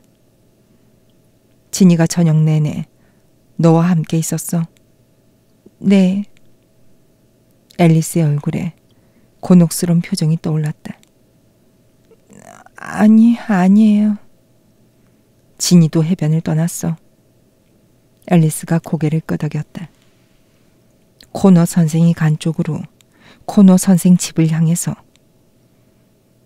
앨리스의 고개가 거의 알아차리지 못할 정도로 아래로 숙여졌다. 그게 몇 시였니, 앨리스? 11시쯤이었을 거예요. 그런데 진이는 코너 선생 집에서 안 돌아왔어. 모르겠어요. 진이가 거기 갔는지도 확실히 몰라요. 하지만 진이와 코너 선생은 좋은 친구였잖아. 그랬던 것 같아요. 얼마나 좋은 친구였어. 마치 남자친구와 여자친구처럼. 앨리스는 말없이 앉아서 눈도 깜빡거리지 않고 앞을 응시하고 있었다. 말해봐, 앨리스. 코너 선생이 무서워. 아니에요. 그 선생님은 안 무서워요. 누가 너한테 협박을 했어. 말하지 말라고. 앨리스의 머리가 다시 한번 겨우 알아볼 수 있을 정도로 끄덕여졌다. 누가 협박했니, 앨리스? 너 자신을 보호하기 위해서라도 나한테 말하는 게 좋아. 누가 너를 협박했든 그 사람이 바로 살인자일 테니까. 앨리스는 갑자기 미친 듯이 울음을 터뜨렸다. 브로커가 문으로 달려왔다. 도대체 무슨 일이야? 대개 따님이 놀란 것 같습니다. 미안합니다. 그렇군. 누가 내 딸을 놀라게 했는지도 알겠어. 당신은 당장 여기서 나가줘야겠어. 아니면 더 미안한 일이 생길 거야. 브로커가 문을 열더니 손잡이를 잡고 서 있었다. 그의 머리가 마치 짙은 빛깔의 깨어진 도끼 같은 모양을 하고 있었다. 나는 그를 지나 밖으로 나갔다. 그는 내 뒤에다 침을 뱉었다. 브로커 집안에는 매우 감정적인 사람들이 모여 살고 있었다. 나는 마을의 남쪽 해변가에 있는 코너의 집 쪽으로 향했다. 그러나 가다가 잠시 길을 벗어났다. 그린의 차가 식당 옆 주차장에 주차돼 있었기 때문이다. 나는 식당으로 들어갔다. 식당에서는 동물 기름 냄새가 났다. 식당 의자와 반원형으로 생긴 중앙의 바는 일요일 오후에 늦은 점심을 먹으려는 사람들로 꽉 차 있었다. 그리는 금고 뒤에 의자에 앉아 돈을 세고 있었다. 그는 마치 자신의 생명과 천국의 희망이 손에 쥔 알록달록한 종이에 모두 달려있기라도 한 듯이 돈을 세었다. 그는 위를 올려다보며 무의식적으로 희미하게 미소를 지었다. 순간 그가 날 알아봤다. 그의 얼굴은 재빠르게 일련의 변화를 겪더니 술 취한 얼굴처럼 달아올라 창피해하고 있음이 역력했다. 이런 날 여기 나와서 일해서는 안 된다는 걸 알고 있지만요. 이렇게 일을 해야만 마음에서 근심이 떠나가니까요. 게다가 일하는 애들은 감시만 안 하면 날 멍청이로 알고 속이니까요. 또 돈도 필요하기도 하고. 무엇 때문에 돈이 필요합니까, 그린 씨? 재판이요. 누구 재판 말입니까? 내 재판요. 보안관한테 그 늙은이가 한 이야기를 해줬죠. 그리고 내가 한 일도. 난 내가 무슨 일을 했는지 잘 알고 있어요. 그 늙은이를 개처럼 쏴버렸는데 나한텐 그럴 권리가 없죠. 슬픔 때문에 미쳤던 것 같소이다. 그리는 그때처럼 미쳐있진 않았다. 눈에 담겨있던 수치감이 지워지고 있었다. 하지만 우물 밑바닥에 움직일 줄 모르는 돌처럼 그의 눈 깊은 곳에는 아직도 슬픔이 자리하고 있었다. 진실을 말해줘서 기쁩니다, 그린 씨. 마찬가지요. 그런다고 해서 진이가 돌아온 것도 아니지만 하지만 최소한 나 자신을 지탱하고 살아갈 수는 있겠죠. 진이 얘기가 나와서 말인데 진이가 프랭크 코너를 자주 만났습니까? 그렇다고 할 수 있죠. 코너는 딸아이의 공부를 도와주러 여러 번 왔었죠. 집에서 도와주기도 했고 도서관에서 도와주기도 했었어요. 그러고도 돈 한 푼 안 받았죠. 좋은 일을 했군요. 진이가 코너를 좋아했었습니까? 분명히 그랬죠. 코너 선생을 아주 존경하는 것 같았소. 진이가 그 친구를 사랑했소. 사랑요? 참나, 난 그런 식으로 생각해 본 적은 없소. 그런데 왜 그럽니까? 진이가 코너와 데이트를 했었습니까? 내가 아는 한은 아닙니다. 만일 그랬다면 나 몰래 했겠지. 그린의 눈이 붉게 부어오른 찢어진 상처처럼 좁혀졌다. 코너가 내 딸의 죽음과 무슨 관계가 있다는 거요?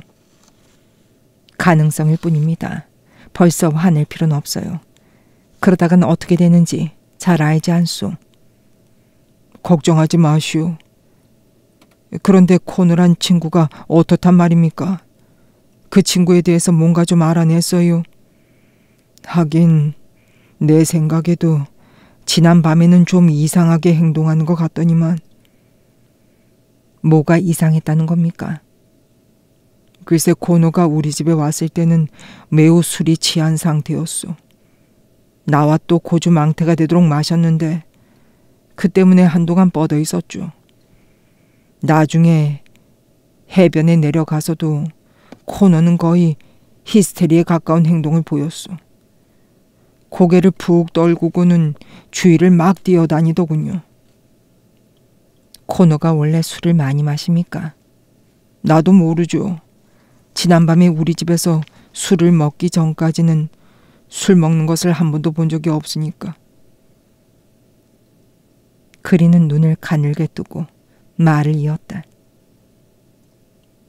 헌데 어제는 법원을 마치 물처럼 3병이나 비웠어요. 그리고 오늘 아침에도 봐요. 해변에서 우리한테 술 한잔 하자고 하지 않습니까? 아침에 술을 먹는다. 그건 좀 이상한 거지. 특히 고등학교 선생한테는. 나도 그렇다고 느꼈습니다. 또 다른 뭘 느꼈소? 지금은 여기서 끝냅시다. 확신이 들기 전에는 어떤 사람을 파멸시키고 싶진 않으니까. 그리는 고개를 숙인 채 의자에 앉아 있었다. 어두운 생각들이 그의 찌푸려진 눈썹 밑으로 움직여가고 있는 것 같았다. 그의 눈길이 자기 손에 쥐어져 있는 돈 위로 떨어졌다. 그리는 10장을 셌다.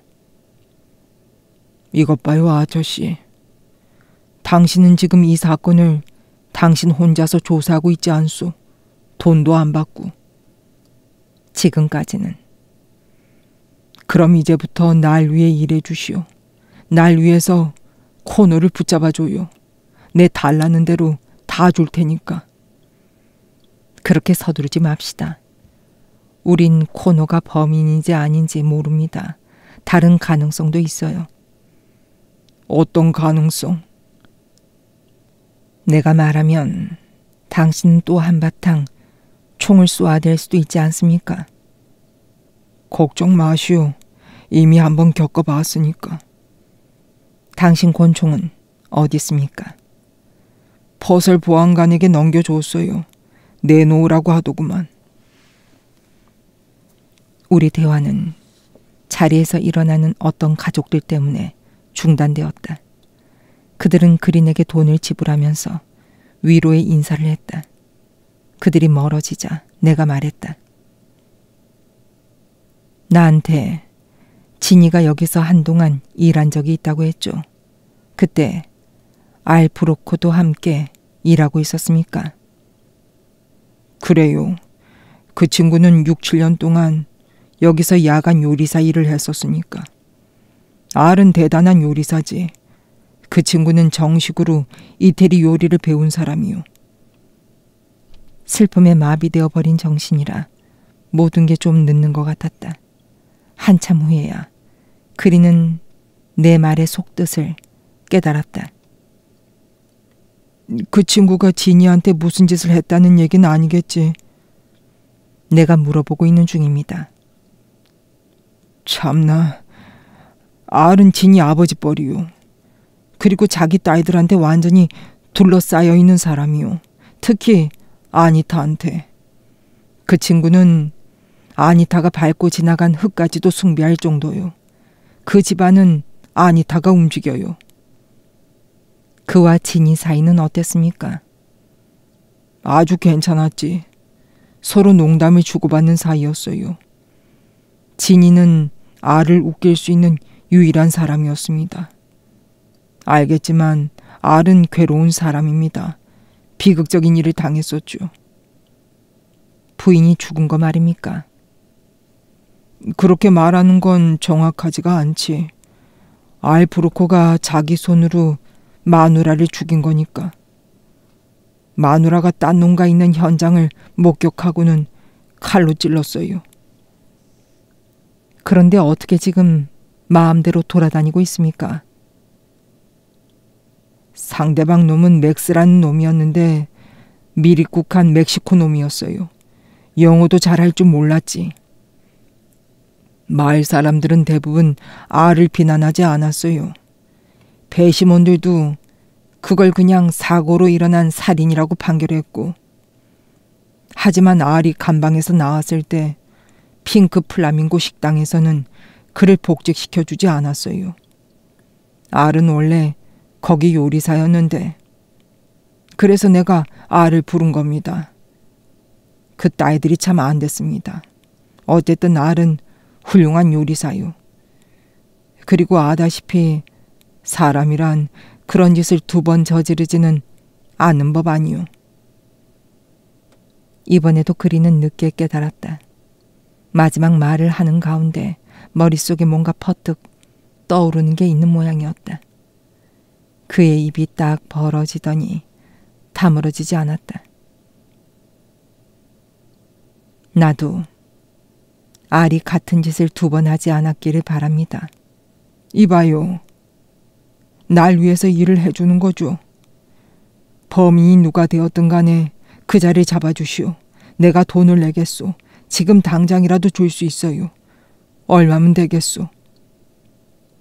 난 그의 돈에서 $100만 집어들고 나머지는 그가 스스로를 위로하는 데 쓰라고 내버려 두고 나왔다. 내 코에는 여전히 동물 기름 냄새가 남아있었다.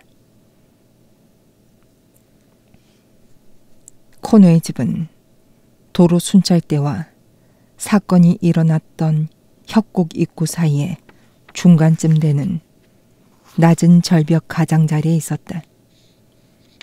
붉은 목재로 지은 그의 집 곁에는 도로를 마주보며 2개의 문이 닫혀진 차고가 있었다. 정문과 차고 사이에는 포도 덩굴이 엉켜있는 담장이 있었다. 그리고 그 안뜰에서 납작한 지붕 위로 계단이 하나 붙어 있었다. 난간으로 둘러싸인 지붕은 일광욕 장소로도 쓰일 수 있었다. 그 지붕에서 15 내지 20피트쯤 되는 또 하나의 계단이 해변으로 이어지고 있었다. 나는 전정 가위에 걸려 넘어질 뻔하면서 안뜰을 지나 차고 창문을 향해 정원을 가로질러 갔다. 나는 창문으로 희미한 빛이 스며드는 차고 안을 들여다볼 수 있었다. 그 안에 2가지가 뇌의 관심을 끌었다. 트레일러에 얹혀있는 돛대를 달지 않은 납작한 배, 그리고 자동차였다. 배가 내 관심을 끌었던 것은 배의 밧줄이 진이를 목졸랐던 밧줄과 비슷해 보였기 때문이다. 차는 수입된 것으로서 차체가 낮은 2인용 트라이엄프 자동차였기 때문이다. 좀 더 자세히 봐야겠다고 마음먹고 있는데 갑자기 머리 위에서 갈매기 소리 같은 여인의 째지는 소리가 들려왔다. 도대체 뭘 하고 있는 거예요? 코노 부인이 지붕의 난간 위에서 날 내려다보고 있었다. 머리에는 파마용 머리마리들을 끼우고 있었다. 마치 금발을 한 고곤처럼 보였다. 난 그녀를 올려다보며 미소를 지었다. 당신 남편이 한잔하자고 날 초대했던 게 기억납니까? 그게 좀 늦더라도 오라는 뜻이 아니었을까요? 늦더라도 오라는 뜻이 아니었어요. 남편은 지금 자고 있어요. 쉿. 당신이 남편을 깨우겠소. 포리스론에 사는 사람들까지도 다 깨우겠소. 그녀는 손으로 입을 막았다. 그녀의 표정을 보니 아마도 손으로 입을 막다가 손을 깨문 모양이었다. 그녀는 잠시 사라졌다가 알록달록한 비단 스카프를 머리에 두르고 계단을 내려왔다. 그녀의 나머지 몸뚱아리는 하얀 세틴 수영복에 쌓여 있었다. 그 수영복과는 대조적으로 그녀의 살은 갈색 나무 토막 같았다. 나가요.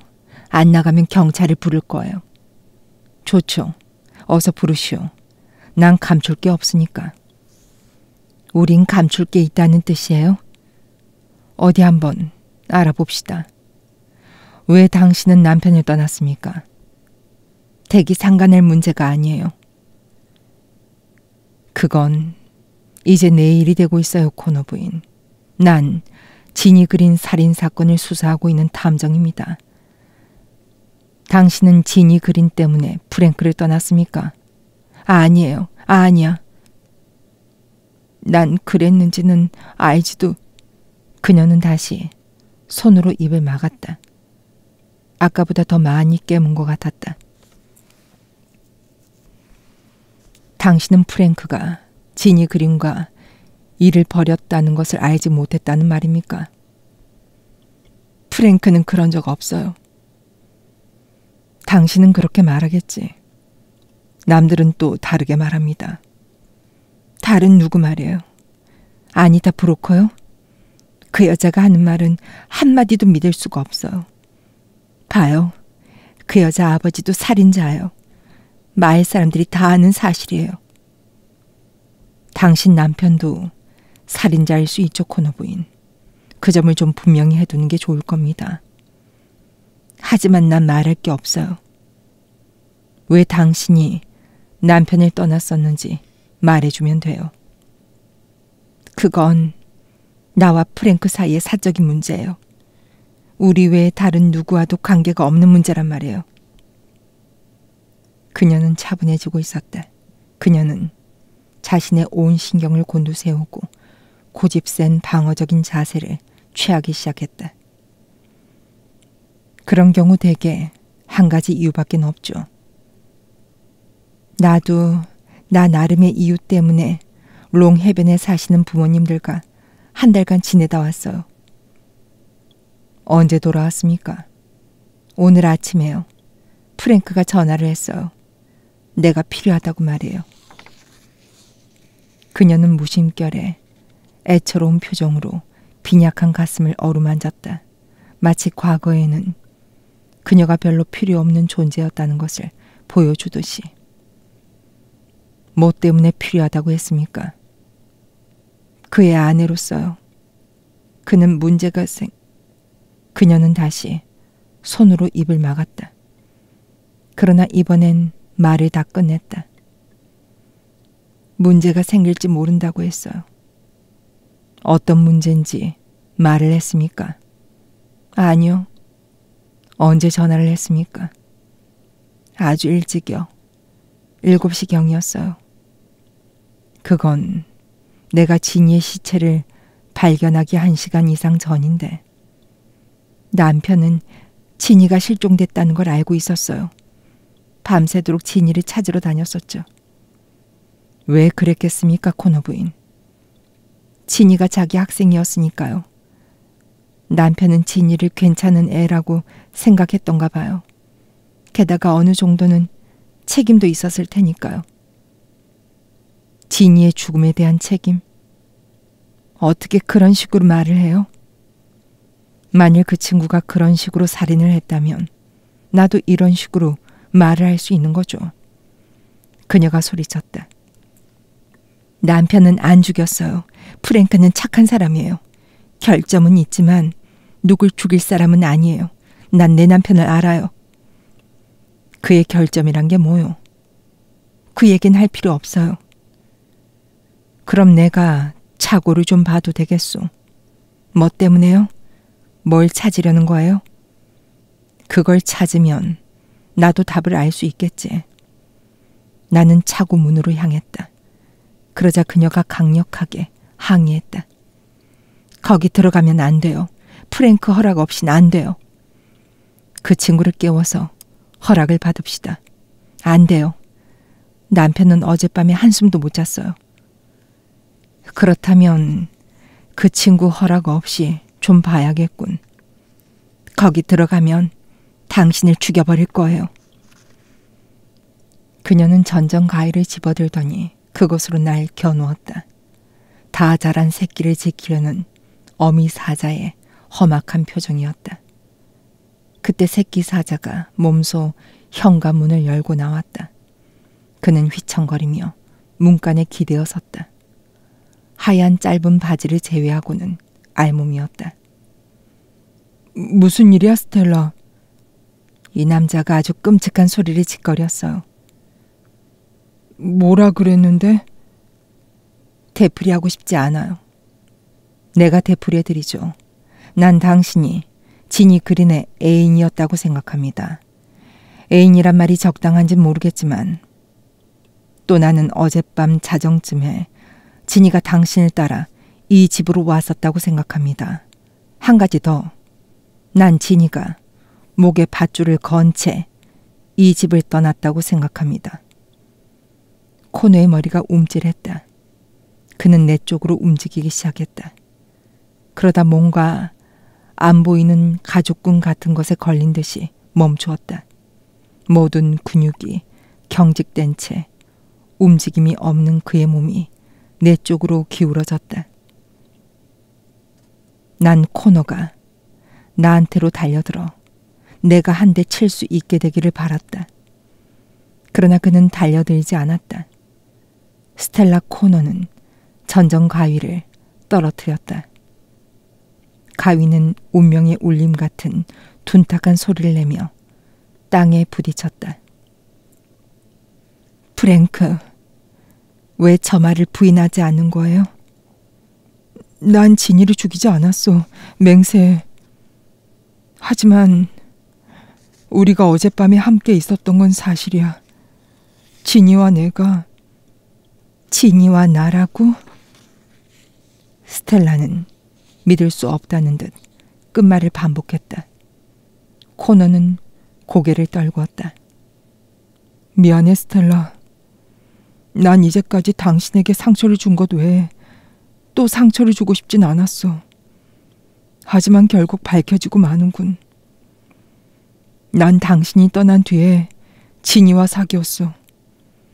당신이 떠난 후에 난 외롭고 스스로가 못마땅했었는데 진이가 날 따라다니더군.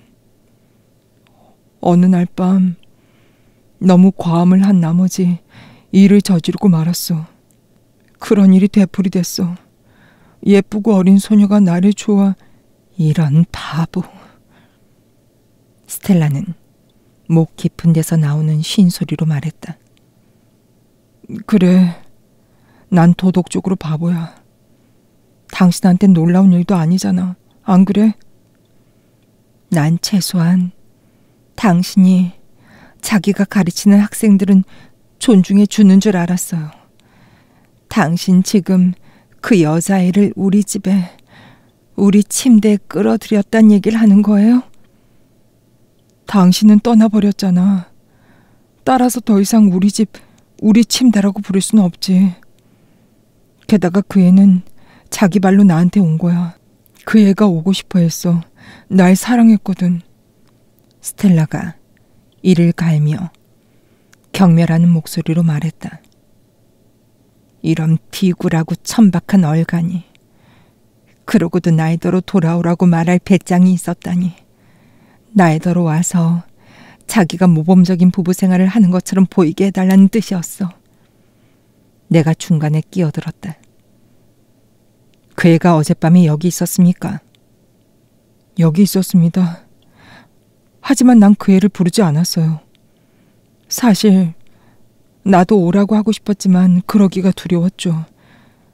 난 내가 그 애와 두려운 일을 벌이고 있다는 걸 알고 있었어요.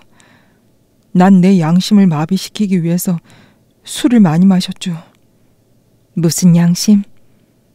스텔라가 쏘아붙였다. 코너는 그쪽을 바라보지 않고 말을 했다. 나도 양심을 가지고 있어. 당신은 내가 얼마나 지옥 같은 고통을 겪었는지 모를 거야. 그 애가 온 다음에, 어젯밤에 그 일이 있은 다음에 난 의식을 잃을 정도로 술을 마셨으니까. 당신이 그 애를 죽였다는 말입니까? 난 그 애를 죽이지 않았습니다. 내가 의식을 잃기 전까지 그 애는 전혀 아무 탈이 없었어요. 앉아서 커피를 마시고 있었죠.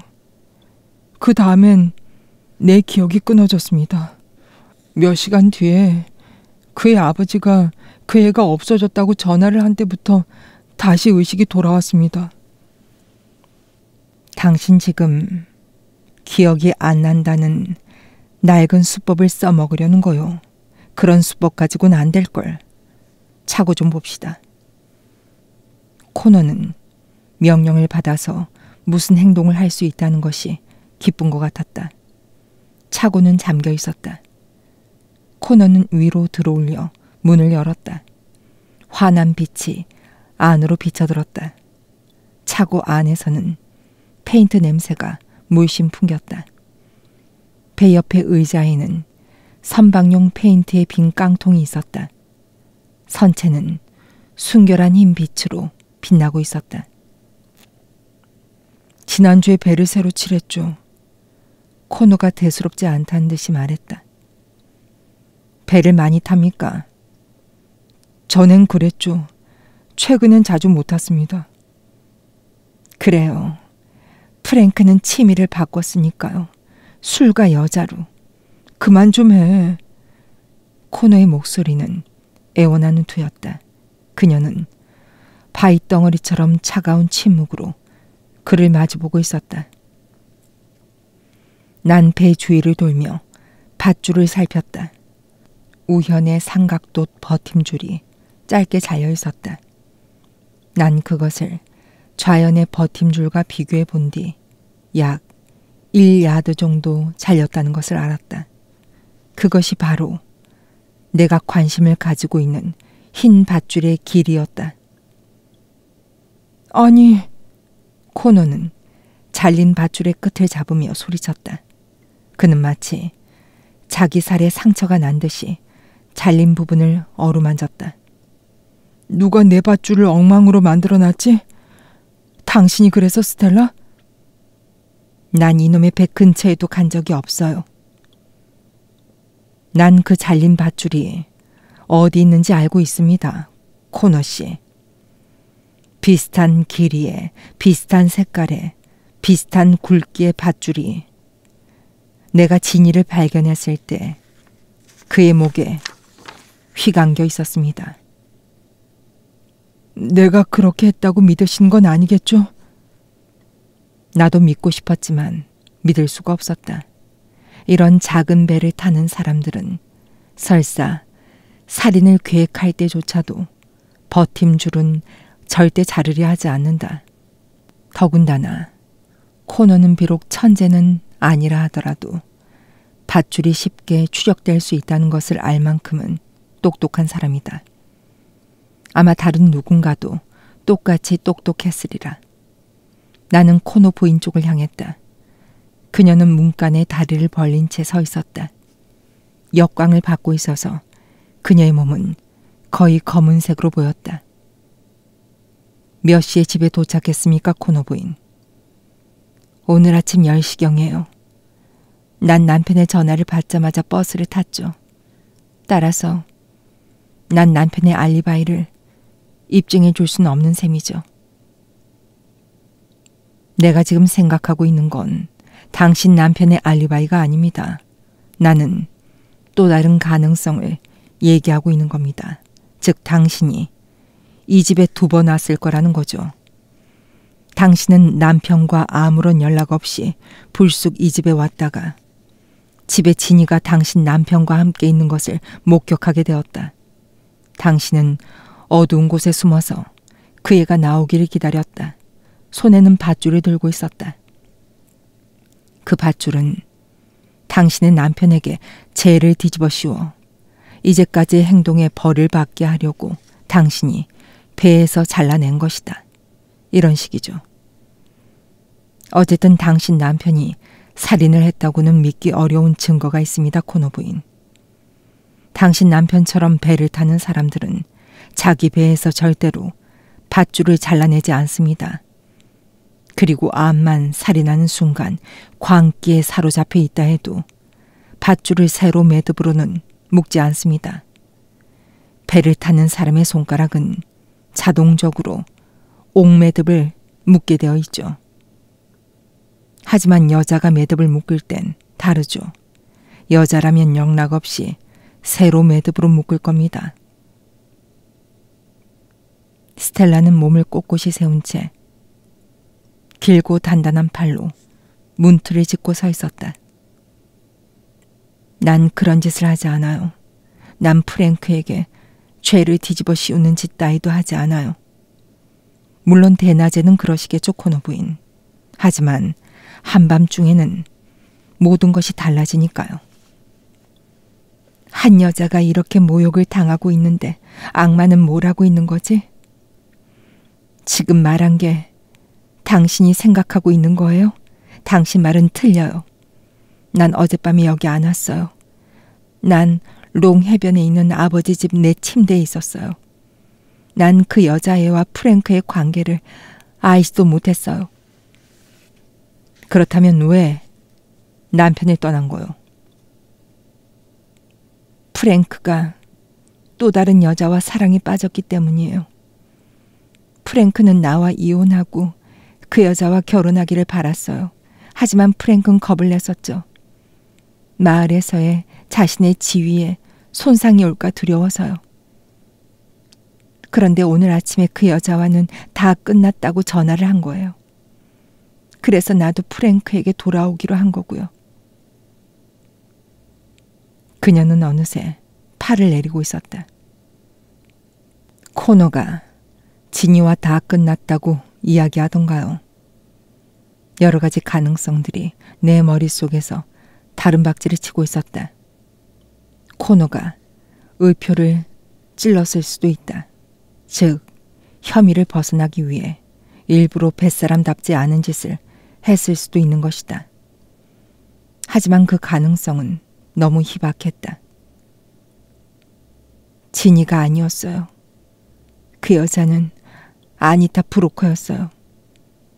프랭크는 지난 봄에 그 여자와 같이 일을 하다가 사랑에 빠졌어요. 사랑이란 건 프랭크가 잘 쓰는 말이죠. 내 남편은 멍청하고 변덕스러운 남자예요. 그만해, 스텔라. 나와 아니타 사이의 일은 다 끝났다고 말했어. 그리고 그건 사실이야. 그게 지금 뭐가 중요하죠? 그 여자가 아니면 또 다른 여잔데 어떤 여자의 몸이든 모두 당신의 그 병들고 왜소한 자아에 위안을 주잖아요. 그녀의 잔인함은 그녀 자신에게도 충격을 줬다. 그녀는 남편을 향해 두 손을 앞으로 내밀었다. 그녀의 눈에 눈물이 가득 차 있었다. 내 몸만 빼고 어떤 여자의 몸이나 말이에요. 그녀는 띄엄띄엄 말했다. 코너는 자기 아내한테 신경을 쓰고 있지 않았다. 그는 나를 향해 숨죽인 목소리로 말했다. 맙소사, 전혀 생각하지 못했어요. 난 어젯밤에 해변을 따라 집으로 걸어오면서 그녀의 차를 봤습니다. 누구의 차 말입니까? 아니타의 빨간 피아트 자동차. 그 차는 여기서 100야드쯤 떨어진 곳에 세워져 있었어요.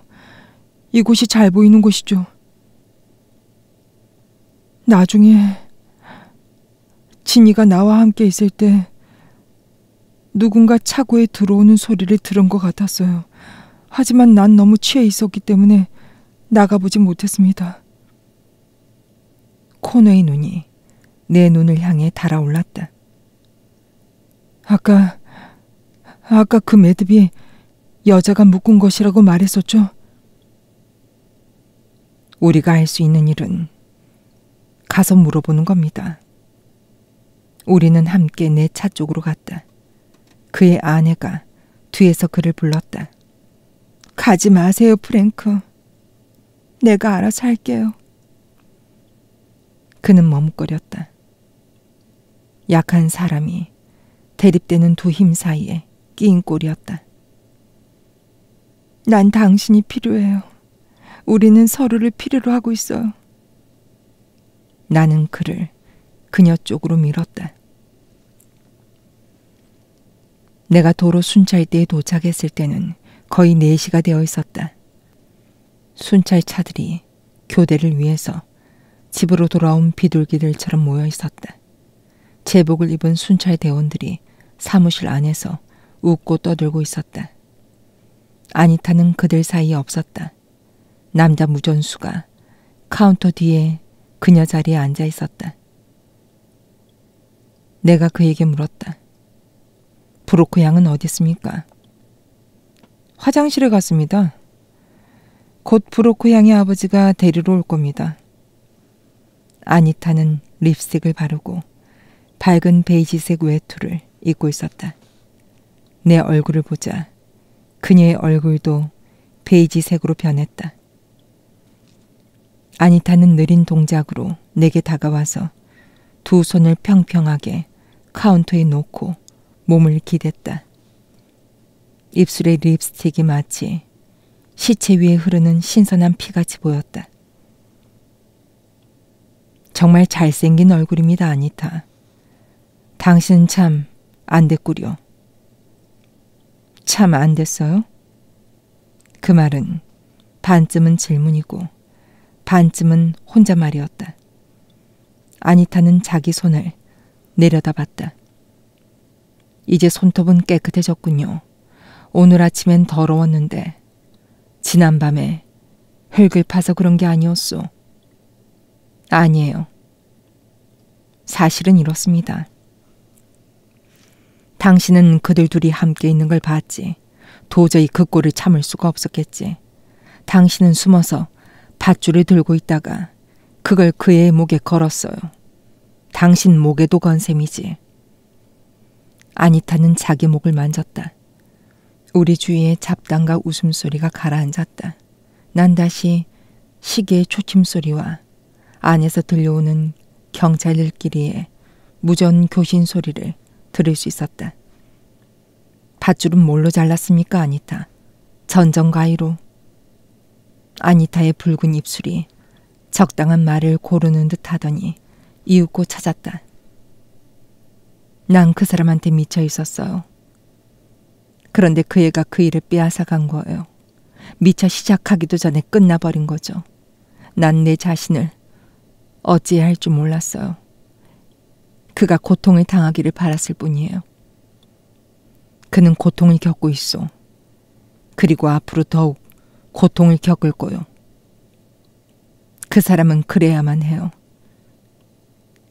그가 내 유일한 남자였는데. 그녀는 몸을 비틀며 어깨를 으쓱하고는 고개를 숙였다. 난 그 애를 죽이고 싶지 않았어요. 하지만 둘이 함께 있는 걸 봤을 땐 창문을 통해 봤죠. 난 그 애가 옷을 벗고 또 옷을 입는 걸 봤어요.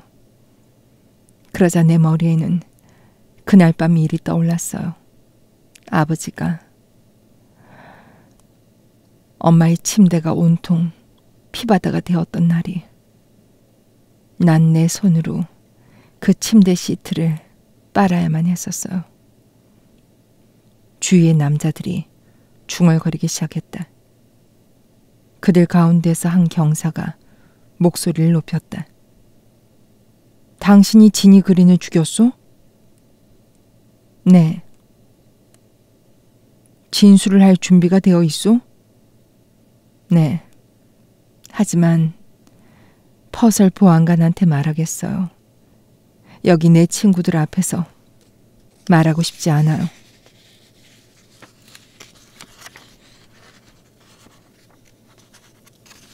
아니타는 흔들리는 눈빛으로 주위를 둘러봤다.